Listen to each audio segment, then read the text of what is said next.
Hey. Okay, now I can Haha. see me, but I can't see. So, There you are. there you are. There you are. I Jeez see ya. Louise, man. I don't know why it's not working. Yeah. I love it. I don't remember why the hell we met.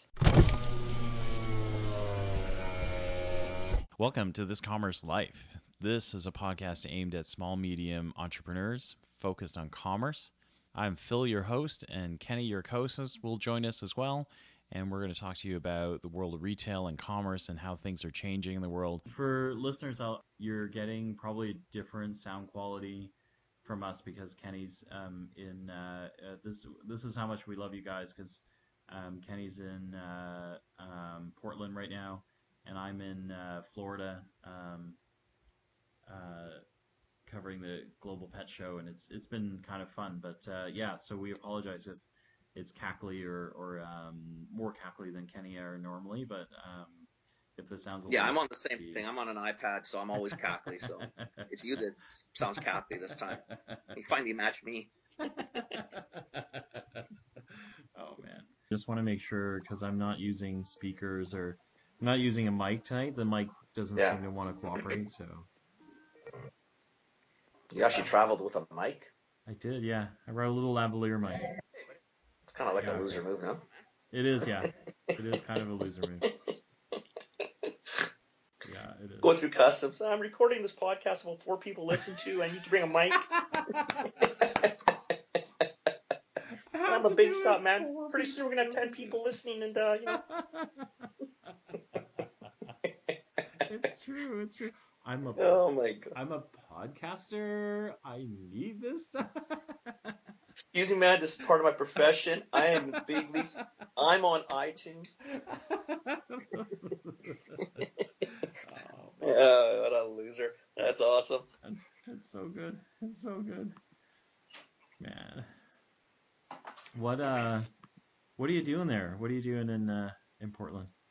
No, we came down. This is Daniel's Christmas present. Oh, right. So what we did is we came down. Yeah. We're gonna watch. We watched watched Rockets last night. Watched the Celtics on Friday night. Yeah. We're gonna take them to a nice steak dinner tonight. Nice. I think we're gonna go see the Black Panther maybe a little later. That's a great movie. It's such a great movie. Really, yeah. I'm pretty stoked on that. We're gonna just basically sleep in and then fart around the city again tomorrow. We had a good day today. We did a little shopping. He bought a bunch of workout shit. Yeah. Yeah. Nice. Did a little food trucking. Nice. Which is always good. Yeah. Portland food trucks, man. Yeah. Portland food. Did you go in a what's that donut place? Did you get that crazy donut from? No, not yet. Everybody's been talking about that. You know, this is the 4th time I've been in Portland. I've never had a donut. Really? I can't remember the name of the donut. Here's What's what it I'll called, say. Dave? Dano? Voodoo donuts. Yeah, Daniel's Voodoo donuts. In the other room. Voodoo donuts. The experience is better than the donut. So I went because somebody said you must do it. You can't leave Portland without, doing the whole thing. I've only been there once, right? And I said, all right, I'll go. And the shop itself is really cool. Like Voodoo Donuts it's in this really cool part of town. It's got this old vintage, sign out front, and the shop itself is really cool. The donut was, quite frankly, if your bakers on Commercial Drive are up to the task, they're going to do better donuts than the Voodoo Donuts. I guess it's what you like, though. I mean, there's a lot, like, remember when Krispy Kremes came out? Everybody said it was the best donut in the world. I had it. It's okay, whatever. Yeah. No, this is going to be one of those. Like, you're going to go, all right, I did it, but, so. Well, this is the 4th time down here, so I guess we probably should do it now. Yeah. But see, I'm doing the donut. I don't give a shit. You're right. Okay, I got to figure it out. Okay, I know where it is now. I guess we'll get the donuts this weekend. But I do want to take a look at it. Yeah, it's cool. Because especially now that you said that that it's experience. I'll tell you why. Because I didn't get on a rant. I really did not rant. Yeah. But it was one of those things. I was reading LinkedIn, and this guy actually he's well written. And it's not him. I can't remember his name. He wrote for Forbes. And they're talking that retail is not dead, and that boring is going to be the issue, right? But I'm reading it, and I kind of chimed in, of course, right? Because you're talking about Steve Dennis. That's right. Is that good as well? Yeah. It wasn't poorly written. It was a nice Yeah. article. There's nothing wrong with it. Yeah. But my thing was, he's talking about, retail, online sales have only taken 9 to 10% of retail. By 2025, it's only 20%. I'm Yeah. thinking, buddy, it's only 10% now, and yet we're all talking about is this issue. Yeah. So don't minimize it. It's Yeah. massive. Yeah. And 20% is going to be a shitload of stores, Yeah. a shitload of people out of work. This is a big Yeah. freaking deal. Yeah. It's a big The deal. other thing is, what's boring? I think it's all boring right now out there. I don't find much excitement at all. So it's highly subjective. So as I'm thinking about it, Yeah. so I'm thinking of what you just said. You go to Voodoo and this place Yeah. sounds like it's really great, Yeah. but you weren't thrilled with the product. So that's good. So you got exciting Yeah. and still dead to you, because Yeah. next time you come back, you're not going to go because No. it doesn't do anything for I'll them. go outside and Obviously, it's take a doing something for picture people. from the Yeah, outside. but whatever, right? But that doesn't do much for revenue, Yeah. Yeah. right? I guess the Yeah. publicity, I guess, but I mean, whatever. Yeah. But it's not going to benefit them. No, you're right. You're right. Anyway, that was my thing. It wasn't a big deal, and it was well written. So it's not Steve Dennis's fault or issue. Yeah. What he wrote is accurate, etc. I just kind of I just find when they're simplifying it too much is a problem. But you're right though. I mean, like you can only retail can be exciting, but there's kind of this weird. It's like a weird balance, right? Because if you're small and you have a boutique experience and you can mess around with it every day or something like that, then you might be okay. Then it won't be boring. Do you know what I mean? But you can't. But it's funny because I went really hard at Albertsons for this today because I was on Retail Wire and I was just putting in commentary and the article that was up was around Albertsons and how Albertsons has decided to open their kind of endless aisle marketplace stuff to smaller CPG companies. And can't remember who it is, but one of the execs said, if you're a smaller CPG, you're going to really struggle to, get our attention in our bigger banner stores. So we're going to open our online marketplace for you so you can, sell through there. And I kind of crapped all over it because I just said, that's pretty useless, right?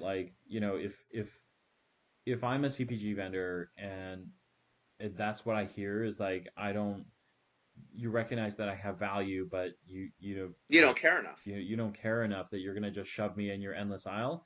I'll probably do it so I get some SEO out of it, but fuck you, I'm not. I'm But not what else would I investing do any it time for? there What do either, I right? care? You know what? At that point, I'll go to Amazon. You know Yeah. why? It's all Yeah. just an end all. They don't have stores. Yeah. Yeah. And quite frankly, they haven't discounted me. They actually want me on. Yeah. Basically, what you're saying is, you're a good guy and you're small, but our Yeah. stores are way too important and way Yeah. too special for you little people to Yeah. be in. You little people can Yeah. just go fart around online. Well, And I'm thinking, we'd buddy, rather, you need me more than we need you. and we'd rather invest in boring, right? We'd rather invest in Thank boring you. because that's Same. that's where all the money is, right? Which is what Steve's sort of saying. Yeah. I mean, Yeah. anybody stuck in the middle, boring, Yeah. is just in that sea of sameness, Yeah. which we've talked about, ad nauseum, and I don't disagree with it. I guess what my I don't know what I'm just in a mood. I think today was more. I know, honestly, it was just more the fact that buddy, if 20% of retail is online by 2025, Yeah. and you don't call that massively significant in Yeah. a matter of 5 years, Yeah. you've missed or 10 years, whatever the numbers. Yeah. You've missed the idea. That Yeah. is huge. Yeah. That number is massive. Yeah. Massive. It changes everything. It changes everybody's habits. It changes what everybody does. Everybody's freaking out. My e-commerce course today was packed. I saw the pictures. Look pretty good. Yeah. Well, that yesterday was teaching retailers how to make 10 grand in the next 90 days, and that was packed. Oh, that's that one, because that was packed too. Yeah. Yeah. And then today was just e-commerce is such an enormous topic, right? So I had 75 minutes, so I took 45 to do the lesson, and then I the last 35 minutes was just questions. And it's just You got probably there for a day. yeah, right. And even then I think I was just scratching the surface, right? There were a ton of questions around POS systems, like do you use Shopify, do you use Ven, do you use Square, Lightspeed, all these guys, right? There was a ton of questions around that. And then there was just like, and it's funny, right? Because a lot of people were like, no, I need, you didn't cover that much social media. I need you to talk about more about social media and how it ties into your omni-channel strategy and all that stuff. And other people were like, oh no, I need more. You only talked about three things that, people do to abandon your cart when you check out. Yeah. And like, so it was just like, it was all over the place.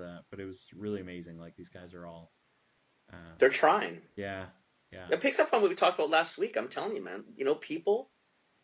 You're right. I mean, you were saying last week. It's not complicated, and I yeah, get that, but it's so overwhelming because yeah, again, you're still running yeah, a day-to-day operation, and they're thinking, my God, I got to go do all this stuff after, and yeah, what am I doing, yeah, right? yeah, yeah. Yesterday, I had one of those really funny moments because the lady, one of the ladies who runs a small independent pet shop, said to me because we were putting up, kind of how you manage, like once you pick your priorities. So it was a half lesson and half workshop. Yeah. So we had retailers for like 3.5 hours, right? And so we did a half lesson, and then the other half was a workshop. And halfway through the workshop, she puts up her hand. She goes, like, I really get this, right? And I want to make 10 grand, but I gotta run a fucking store.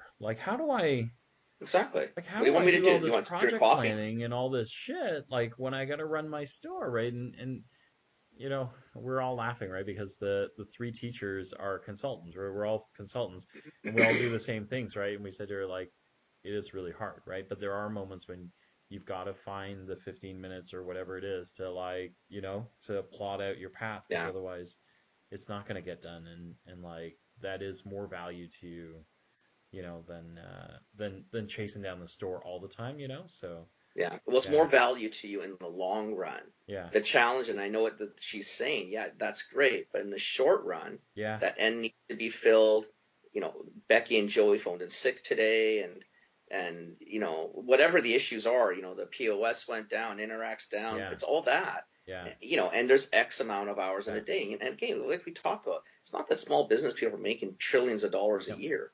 no, So they're managing what they can manage, just yeah, trying to find a cost effective way and time effective way to maybe do it. yeah, yeah, You know, yeah, you don't want to be really disruptive. What disruptive is going to be is the person who can figure out how to help people just at a low cost, but just help tons of them. Sort of the Walmart guy or the Amazon guy of small business solutions. yeah, Because as a consultant, as well as I do. I mean, I know my hourly rate's not massive, but it's enough to sink a little guy, yep, yep, right? So what do they look at me and say, yeah, I'd like to, but you'd be yeah, thinking, well, I know, yeah, but I can't do it for yeah, $10 an hour. I mean, $10 an hour, I can go work at the yeah, coffee shop and make tips. yeah. Why would I? Why would I? Well, So it's trying to find that no, I balance mean, now you make $15, right? An hour doing and coffee tips and tips, right? and So, still tips. yeah.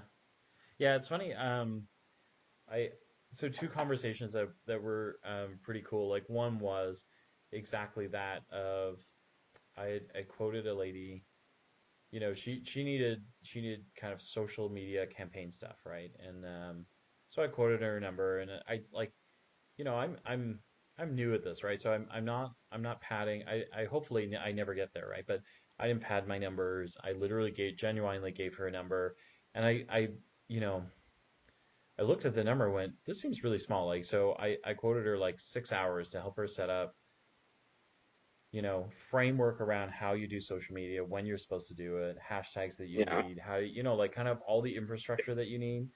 And then, some training time to show her some free tools and like, some really quick and easy ways to be able to put pictures together. So, pretty reasonable. And she said, like, your rate's really high. And I said, look, like, I'm like I can cut it down a little bit more, but not a ton more, right? Because I got to eat too. And then the thing is like I'm trying to be really real about what you need. So like the packages that I've seen other consultants do are like they're big packages. It's like you got to spend 6 grand with me over the next 3 months before you really see social media, results come through. And I said to her, like, I know you can't afford that. So all I'm trying to do is give you the tools so that you're, you know, 6 hours after this, you won't actually need me, right? So if I was Yeah. doing my job as a consultant, I shouldn't be doing that at all. I should be selling you a package of like 6 grand or 7 grand. But 6 hours of this, I'll show you how to do this, and you're gone. Like you'll never need Yeah, me again. I guess you know what it is. You It know? depends on what they figure they're charging, and I'll tell you why. Because Yeah, if you get a small business guy who calculates his or her hourly rate yeah, at $24 an hour by yeah, the time they do all their overtime, et cetera, et cetera. yeah, And I'm cheap, so like I go in at I mean I don't care. I'll tell you because it doesn't really yeah, matter. I go in at $100 an hour flat. yeah, That's what I do, yeah, right? And I tell people minimum 5 hour contracts. I yeah, don't let long termers. I'm not yeah, asking you for the $10,000 in 3 months. yeah, And in most times, in 5 hours, 10 hours, I can get you enough information where you know what yeah, you can run. And yeah, if you need me, phone me. yeah, I'm not billing like a lawyer. I'm not billing yeah, on the 15 minute. I mean, whatever. I'll yeah, figure it out. yeah. But now I've had people say, well, that's high. I said, well, That's not high. that's That's not cheap. high. That's not I said, even. I know people Yeah, charge you 250 to 500 yeah, an hour. yeah. I said, at that, I mean, after all the years of experience, I said, one, I have to eat. Hmm. Two, I know what I know. Yeah, And you're yeah, asking me, which means yeah, you don't know. So yeah, what's it worth to you? yeah. And at $100, it may sound like a lot. It's No, you're peanuts. actually undervalued. You're I know undervalued. that. Yeah, yeah. I'm, Again, it's I'm. not a big deal. I don't. Yeah, It's not that I don't care. It's I don't care. I mean, it's yeah, not what it was about. yeah, It was trying to give people. But I mean, when people are arguing with that, you're thinking, Jesus Christ, you have no clue what the world's like. I mean, most people come in at 250 to yeah, 250, 300. yeah, That's it. yeah, yeah, So you yeah. want worth? No, That's it's true. worth. It's true. It's true. Yeah. But I don't know how you tell people that because they're just not getting it. That if The, someone comes in 150, yeah, 200 an hour, yeah, that is super reasonable, yeah, yeah, right? Because they're yeah, not working yeah, 40 hours a week. And you got to, they got to get out of this mindset that, well, I'm making 75 grand a year. This guy's making 75 grand in a month. no, Well, no, because he's no, not doing this no, every because single minute of the month. yeah, well, and you've gotta, these guys are, the sales guy is like, he's got to go out, like you've got to go out and put stuff in the top of your funnel to like get people lead generate and all that stuff. So, I mean, I am new at this, but I figure like 2 weeks out of my month is going to be things that I can't bill for, right? Which is like For sure. invoicing and all that crap and like For and sure. then finding new clients, right? Like being able to talk to them and spending, For sure. really like free hours giving away some free stuff so that they figure, hey, you know what, this guy's worth it. You know what I mean? Like, yeah, I should bring him Listen, on, I right? totally Like, know what you mean because that's yeah, all I do. yeah, yeah, yeah, All I do. So at the end of the day, yeah, you might be putting in a 300-hour month, but you're yeah, not getting paid at the no, hourly rate. no, You build out maybe 80 of it, yeah, which basically now, when you look at it, it's the same amount of money that Mr. and Mrs. Pet owner made in the yeah, month, yeah, yeah. right? And no less I work though, right? Like same work as if you no, ran a store. Yeah, yeah, but it's just hard to get that through people's head, right? I mean, yeah, plus consultants get a bad name and well deserved typically. yeah, There's a lot of bandits out there and a lot of yeah, a lot of people just charging exorbitant amounts of money. yeah, And really, I mean, you're a cash flow problem. I mean, I don't know why you'd want to do that to somebody, but I mean, to each his own, I guess. I guess if you yeah, can get the money and the other person doesn't care, you can justify, well, I guess they could have said no. I just don't like doing business that way. I don't understand. yeah. I'm not that guy.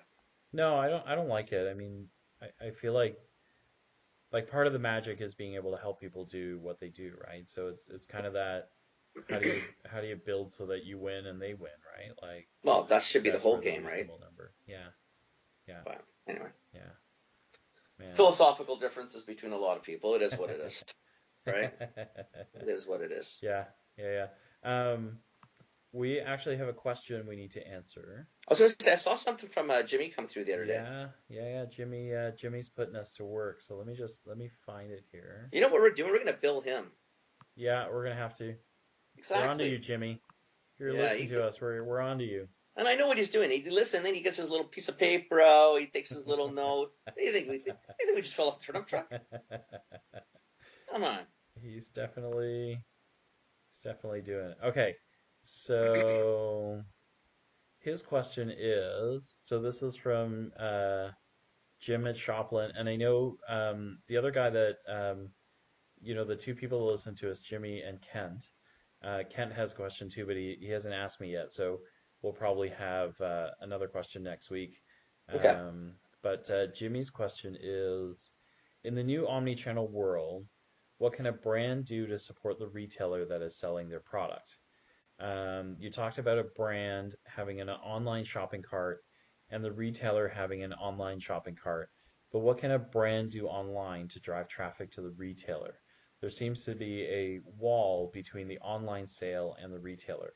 If a brand has a choice to sell into a brick and mortar retailer, shouldn't they drive traffic to that retailer? So that's his question. Hmm. Um, there's kind of, yeah, I mean, if you're a direct-to-consumer brand, you kind of have really clear outputs, right? Because you're able to drive traffic to your cart, to your e-commerce site. And then if you're a retailer, you can do the same thing.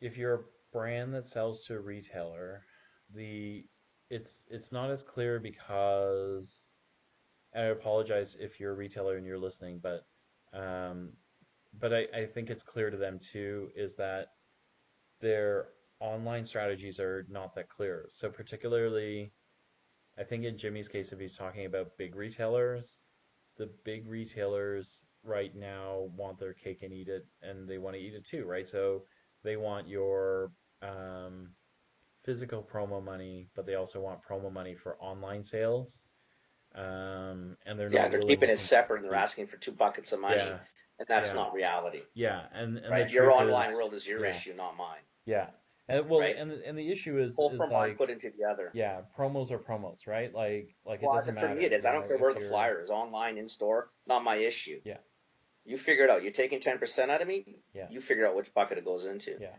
right? And that's yeah, where the challenge becomes is hard, right? Because they all think, online is O&A, yeah. and So it's not over and so above. there's a couple of things you can do. So you can one is, if you fingers crossed you've got a retailer who has a clear digital strategy, you can work with them and funnel your efforts that way. The other thing that you can do is, um, with or without the retailer, you can build your own online coupons.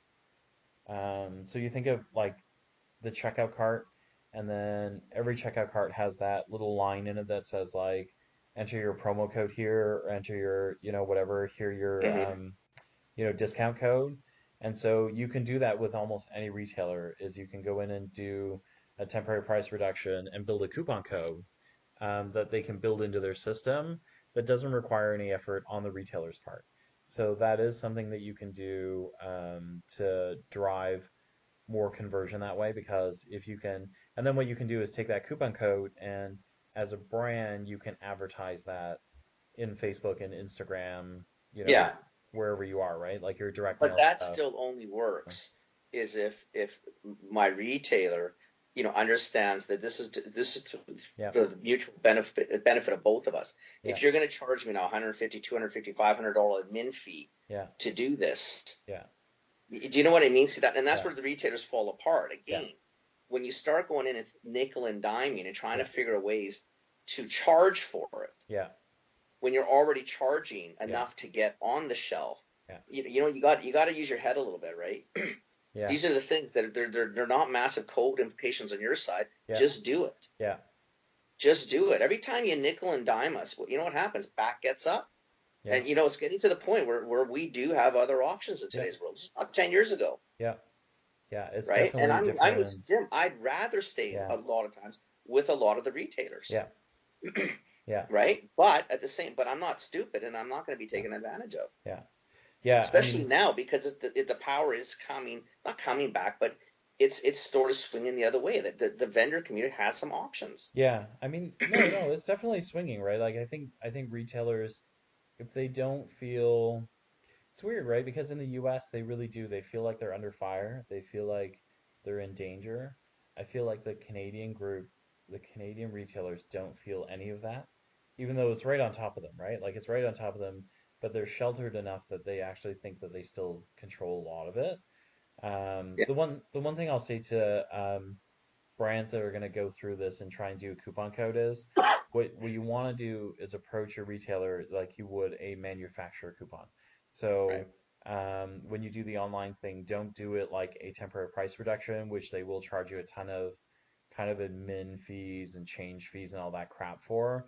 If you do it as a coupon code, like you were putting out I work for Dannon Yogurt, so when Dannon would put out like, buy this and get $3 off your next Activia purchase, and you'd literally carry a coupon code into the store that they'd scan. That's something that the retailer shouldn't be charging you for, because You it know what? should If you be. do that, they will, Will because they? what they'll do is they'll either say it's a clearinghouse, and if there's not a clearinghouse to go through, they Yeah, create their own internal clearinghouse. right. So you know what? So they'll take, let's say, 12.5 or 13% or whatever it is. So great. That's a handling fee. Yeah, And again, this is the part, and this is where I think, where vendors have to be a little bit more nutsy now yeah, and say, you know what, you can shove your handling fee up your ass because yeah, you know what, it's stupid. yeah, I'm trying to help you as much as yeah, I want to help me. yeah, We're either going to do this together or I'm just going to do it on my own yeah, somewhere else. yeah, You can't keep nickel and diming to death. yeah, Your store problems, don't make them mine. I don't own the stores. I don't own your staff. yeah, It's like all this bullshit we've been talking about Amazon trying to, with the Whole Foods yeah, and, yeah, pay for space. And yeah, I don't care. Just close some stores, figure it out. yeah, But you kind of keep expecting me. yeah, I pay for the service to be in you and the privilege to be in your store. And then you want me to pay again for the yeah, privilege of doing something else. yeah, yeah. I don't want these privileges no more. I'm Well, okay. there's just not enough money for it, right? Like there's no magic spout here, right? Like Of course, you know, there is a lot of money. yeah, I can charge $99 for a bag of yeah, popcorn. yeah, yeah, That's where the money's going to come from because someone's going to have to pay for it. yeah, And the consumer ultimately is the one who's going to pay. yeah, yeah. Well, and the consumer is not willing to pay for it now, right? Exactly. So it's No. going to have to bend Yeah, somewhere. yeah, yeah. It's true. It's And true. again, I think that's where the article, and again, this is sort of built back into the article, Yeah, is when you start looking at, when you're talking about boring and sea of sameness, yeah, forget the physical attributes of the store. yeah, It's all the other bullshit behind. You want to play with co-op models that are 30, 50 years old. yeah, You want to pay with yeah, slotting fees that are 50 years old. Coupon fees where we're talking about clearinghouses that don't exist anymore if we're doing an Amazon code or yeah, whatever code or yeah, a Shopify code. yeah. Give me this bullshit. We can't do that anymore. It's Well, you true. want to see a sameness? You want True. to change? That's how you change. Don't just change. Don't worry about just changing the physical attributes of the store to make it unboring, whatever the hell Yeah, that means. yeah, Make it unboring maybe for the other side. yeah, Stop nickel and diming me. yeah. The guy Well, who stops doing that is the guy I'm going to go right into bed with because that's the guy I'm going to love. Because but then I know that they're not bullshitting me when they say partnering. They want to do yeah. something. Because I love traditional retail still. It's not But going to come out of but I my think blood that's nor but I yours. think I think that that is part of the change, right? Is the minute, like, I mean, there's a leap of faith there, right? Is that the guy who is going to change his store to look more unique, that's going to give you a better experience, that's going to, go with small, medium, kind of boutique brands versus, the CPG 100, Right. companies, is going to be behaving different than the normal co-op models and things like that. Now, I've said that, but we've also seen, Whole Foods, who had that model, go to And the, now want me to pay for it. money squeeze Yeah. model, right? So now again, Um, so they got that model. This is yeah, how they run their business, but they still want me to pay for it. yeah, I'm thinking, yeah, well, this model's been precipitated by not me and not you, by your yeah, consumer. So sooner or yeah, later, you guys, if you're going to maintain the store, yeah, you got to own this, yeah, right? yeah, yeah. It's God, It's a tough one, and I read Jimmy's question, and then I thought, I'll wait for you to see what you think too. But yeah, I kind of thought, Jim, it's a tough one because as a brand, it's only going to work if you can get a retailer that understands that it needs to be mutually supported. yeah, And yeah, again, if it's just going to be, you're just pretending it's another co-op bucket or, it's an over and above spend, well, screw you. I don't really give a yeah, shit. I mean, I'll find something else to play or yeah, somewhere else to play. I don't, yeah. No, the no, that's sad part absolutely right right. now is there's options. Yeah, yeah, yeah. Yeah, I mean, yeah, Jimmy, I don't know if that that's probably the closest we get. I don't To know me, what else you can do. that is sort of your answer. Outside Yeah, of telling people that it is available in their stores, and you're pushing your social mediums that way, yeah, which is a difficult model to do, because ideally what you'd like to do is do what you said, is really drive in with a tangible reason to purchase. yeah, That's how you help yeah, the retailer and your brand, is by physically moving that product. yeah, But if the barriers of entry are going to be put up, and they're going to be using bricks and mortar arguments in a digital world. yeah, Sorry, man, I'm yeah, I'm getting that to the point where I just yeah, can't help you anymore. yeah. The really neat one. So one that I was talking about today, Jimmy, if you can try this with smaller. I don't know if this is your wheelhouse, but small indies or like small independent stores or like small chains, 3 to 5 stores, kind of under 10 store count, which I don't know if that's in Jimmy's wheelhouse or not, but um, He what you probably has a can few. do, right? What you can do is you could drive a ton of um, I'm gonna you can drive a ton of geofencing initiatives that drive people into the store based on where they're located. So what you can do, I'll use Snapchat because Snapchat is the most advanced and the easiest to set this sort of thing up. You can set up a perimeter in Snapchat where it says if you're within a certain proximity, you can get a special filter that you can take pictures with, or you can get a special coupon code because you happen to be in the area. Yeah, Um, and that's what they call geofencing. It's kind of this, you set the perimeter of like 10 kilometers, right? And so anyone in that 10-kilometer radius that might receive um, a uh, a Snapchat blast from you would be able to, you could get them a message that says, um, show this to your local your chain, hashtag 20% off, right? yeah, Or hashtag Jimmy special 20% off. And yeah, they would literally walk into the store and go, I have the coupon code, and the cashier would bring it in, manually input that code or scan it, and just go, got it. Like now you get 20% off whatever the special is. yeah. So you could do that, but you couldn't. I don't believe you can do that with like a Walmart or London even. Do you know what I mean? Like they're just too I would big say for that that. your chances of doing it with Um, yeah, anybody who's not clearly defined. See, your comment at the beginning was, what you had said before was, when you're trying to find a retailer with a clearly defined digital strategy, that's fundamentally the first problem. And that's not, again, that's a not, you unicorn. got to, That's a and unicorn it right is, and there. it's, what's hard, why that's hard though, and in fairness, and this is why we talked about it last week. As digital as I can be, I'm on stuff. I'm still old school in a lot of ways. Yeah. You know, you got to give. Traditional retailers have been doing the same type of retail for hundreds of years. This digital stuff that we're talking about is 2-3 years. Yeah.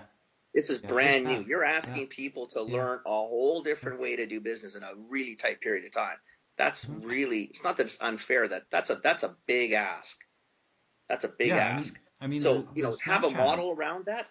Shit. Yeah. You're reinventing the wheel in a sense. Yeah. Well, I mean the Snapchat stuff is so new. I mean, a couple of retailers have done it before. Nike is probably the first brand to ever do it, and they did it right after Super Bowl. So I don't know if you read that, but like after Super Bowl, they had a Super Bowl party, and they geofenced the area, right? And then if you were at the party, you could buy a pair of limited edition Air Jordans, sold Yeah. out 40 minutes. Do you know what I mean? But that is like in retail terms, that is lightning speed, right? Because that was February. Do you Yeah, know what I mean? that's not even Like lightning speed. that's That's beyond. But that's crazy. also, what, that's That's Nike, who plaid knows who speed, their man, right market there. is. Plaid speed. Yeah. But come on, that's a company that knows its market, knows its demographic. Don't kid yourself. Most retailers have no clue shopping in their stores. Hmm. When any retailer, no different than what I say, 25 to 45 women. Wow, really? That's pretty razor like. Like, really? Yeah. So I mean, come specific. on. Yeah. Yeah. I mean, so who are you targeting? Yeah. And then if you're talking, like, especially with gym stuff, because gym's typically much more involved in health, Yeah. and consumers of high, you're higher propensity to use health products, obviously, when you're older. Definitively, more young people are trying to be healthy. I get it. Yeah. But a lot of gym stuff, let's say, is topical pain relief. Yeah. Yes, it might be targeted to a younger person, but realistically, mostly older people. So now are they on Snapchat? Yeah. Probably not. No. Can be on Facebook, definitively. Yep. 45 to 55-year-olds, Facebook, no issue. All right, that's the end of this Commerce Life. We'll be back soon with the next episode. Thank you for joining us. We hope you enjoyed it. Give us feedback. Tell us what you think. Subscribe, like us, join us, share us, tell your friends about us. And we hope to see you next time with more commerce news.